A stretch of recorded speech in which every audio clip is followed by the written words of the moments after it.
There are many reasons why we fall in love. Sometimes it's a shared sense of humor, sometimes it's timing, and sometimes, more troublingly, we fall in love with someone not for who they are, but for who we believe they could become if only they were loved enough. Hey, it's Andrea from Ladies First, and today we're talking about Vincent Gallo's Buffalo 66 and the power and danger of unconditional love. In the film, we meet Layla, a young woman kidnapped from a dance studio and dragged into a series of bizarre, humiliating situations by a man named Billy.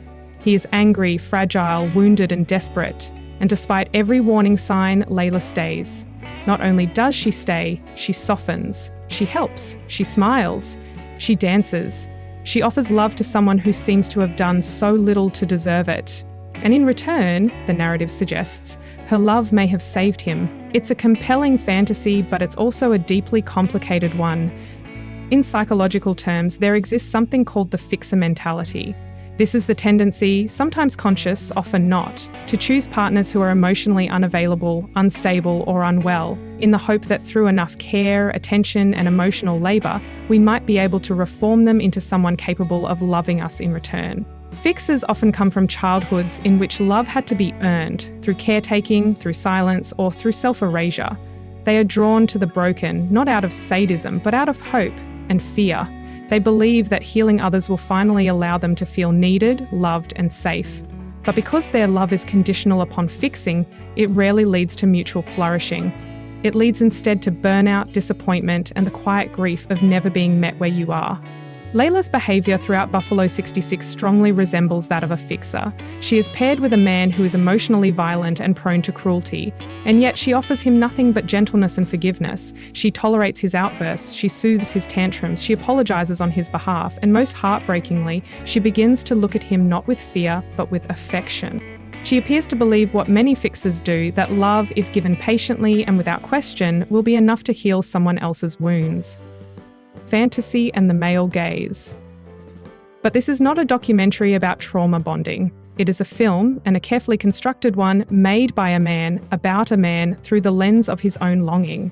From a cinematic perspective, Layla is not presented as a fully autonomous person. We know nothing of her past. We don't know what she wants, what she fears, or what she dreams of when she isn't performing sweetness in a stranger's home. She doesn't even have a last name.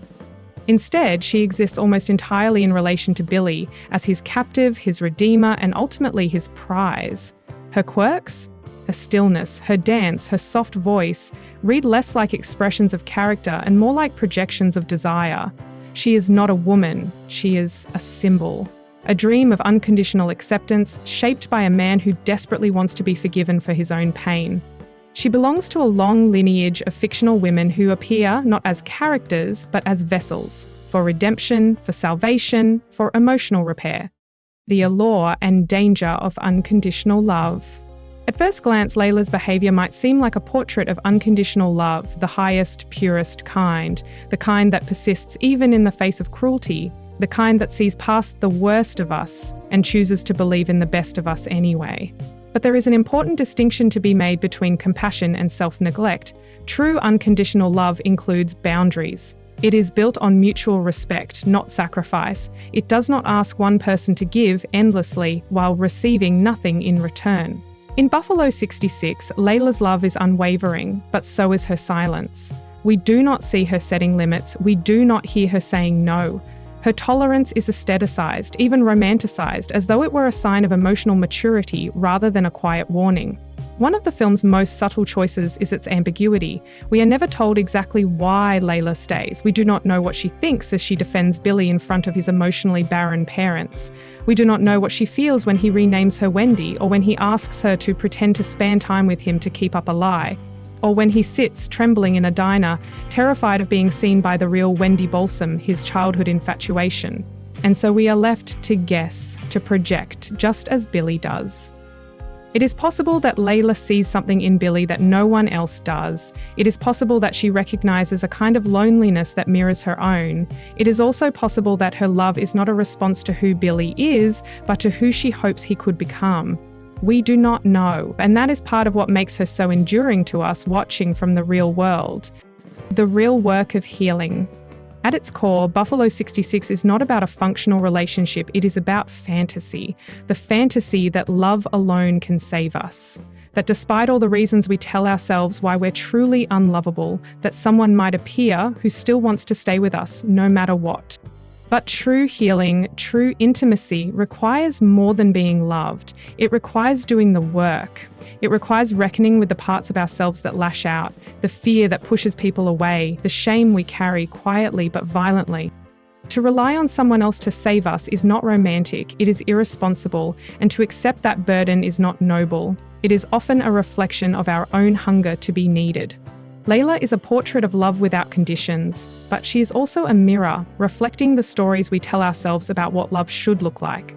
She is soft, patient, and endlessly forgiving, but real love asks more of us than surrender. It asks for courage, for truth, for the ability to say, I cannot fix you, but I can stand beside you if you're willing to fix yourself. There is something profoundly moving in the idea of two lonely people finding comfort in one another. But there is something equally important in understanding that perhaps the greatest form of love, toward ourselves and toward others, is the one that begins where fantasy ends. What's your take? I'd love to hear about it in the comments. And if you enjoyed this discussion, don't forget to like this video and subscribe to Ladies First.